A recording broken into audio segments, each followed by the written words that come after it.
area as a crime scene. Tiffany's mother, Deb Neely, agreed to excuse herself from the residence while investigators worked. A search warrant was obtained, authorized by Logan County Family Court Judge Michael L. Brady. Soon after 11:30 p.m. that night, our detectives and an agent from Ohio BCI and I began a meticulous process of searching the basement. In doing so, they discovered the partially clad body of Tiffany Brown under a pile of scrap wood. Logan County Coroner was contacted. Deputy Coroner Dr. Michael Gleason responded to the scene, later authorized the removal of Tiffany's body to the Miami Valley Crime Lab for an autopsy. Based on initial observations, Tiffany suffered multiple stab wounds. We're awaiting a formal determination of the cause of death. Forensic evaluation of the autopsy results are not yet available. Officials of the police department made the death notification to the next of kin, Tiffany's mother, Deb Neely, and her father, Larry Brown, during the night. Thursday morning with canine teams, officers re-examined the area where the Littleton pickup was abandoned, extensively searching the area on foot with air support from the Ohio State Highway Patrol. In addition to the investigative efforts, Thursday afternoon saw the formalization of an investigative team that now includes Bellfontaine's detectives and personnel, Ohio BCI and I, the Ohio State Highway Patrol, the FBI, and the U.S. Marshals Service. There are multiple other agencies involved, and we're, of course, in constant communication back and forth with the Logan County Sheriff's Office. Thursday afternoon, the Logan County Sheriff's Office received information, responded to a rural western Logan County residence, and found an empty house. Real estate records connecting the couple to Samuel Littleton II has caused all of us to be concerned for the welfare of Richard and Gladys Russell.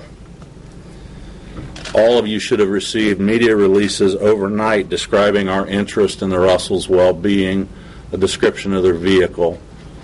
And if for some reason you don't have that, if you'll see my office afterwards, we'll provide it for you. We've asked representatives of a few of the agencies involved in the investigation of Tiffany Brown's disappearance and murder to be with us. We cannot discuss investigative techniques or processes and will decline to answer any questions on those issues. Suffice it to say, we're leveraging the assets of multiple federal, state, and local partners to assist us in this investigation. We'll now take several questions. Is Deb Neely a person of interest now? No, she's not. Is the search warrant standard operating procedure? Excuse me. Sir? Is obtaining that search warrant that you did for that after you found the blood, is that standard operating procedure? It is when there's any question of ownership. We certainly wouldn't want our people to inadvertently cross a procedural line that would cause evidence to be discarded later or discounted later. Is Mr. Littleton still a person of interest, or is he now a suspect? He is a person of interest at this time. Have you classified this as a murder investigation, and what is the connection? Can you describe for us the connection between Mr. Littleton and the Russells? Yes, it's obviously a murder investigation because we've recovered Tiffany's body. She's deceased, so it is a murder investigation.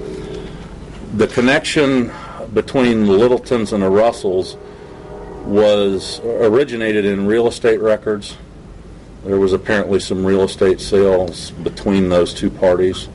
There may be other connections that I'm not aware of, but there is a connection, at least in the real estate From what we understand is that Littleton purchased the home from the Russells. The Russells used to live on Eastern Avenue, and Littleton purchased the home along with Neely from the Russells, correct?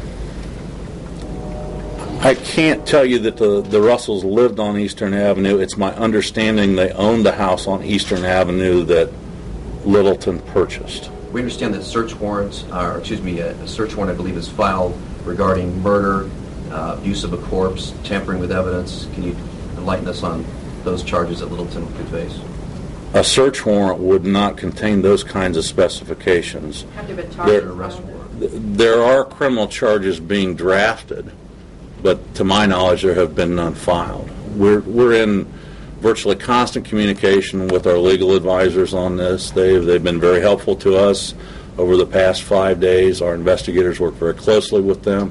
They guide us in much of the legal technical procedures that we have to follow to ensure that we produce a quality case for them.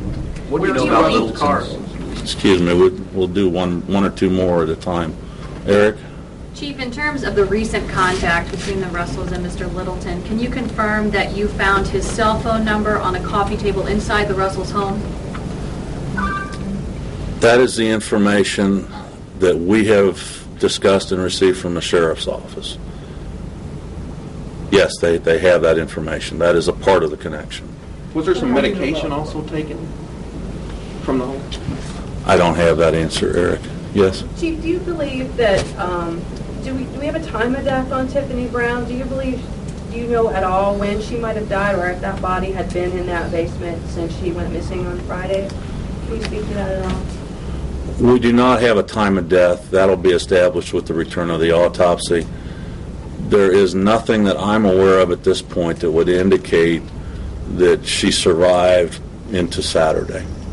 Did she die at the home then? Does it look like she died at that home or was brought back to the home? That's our belief. It's yet to be confirmed through the investigation and the forensic analysis, the results. Your belief is at the home, is that what you're saying? That at In the basement of 729 Eastern, yes. The last check of the Russell's Grand Marquis was, I heard that there was a tag ran on that car outside of Cincinnati, somewhere in Butler County. Do we know, first of all, that actually was the case sometime on Wednesday night and where the car might have been since then? Have there been any reports of where the car has been since then? I don't have specific information as to where the car might have been Wednesday night. We have had a number of reports. A couple came into us last night that indicated the people may have been in northwestern Ohio in the Ada area. We have heard of reports that the vehicle may have been in the Cincinnati, greater Hamilton County area. We're investigating and taking seriously all the tips that we get. We have pushed this information out statewide. We intentionally pushed it out publicly to engage the public in trying to locate the vehicle. It's also been pushed out on the Artemis boards, both in southern central Ohio as well as the Turnpike. So there's a really broad net being pushed out to the public to engage them in trying to locate this vehicle. And we want that to continue until the vehicle's found. Chief, do you feel like the Russell's disappearance, do you feel like you released that information in a timely manner? I mean, I don't understand exactly when the Russells went missing, and then we got the press release at like between 8 and 9 o'clock at night. Was there the possibility to release it for the 5 or 6 so that maybe we had a better chance of alerting more people? I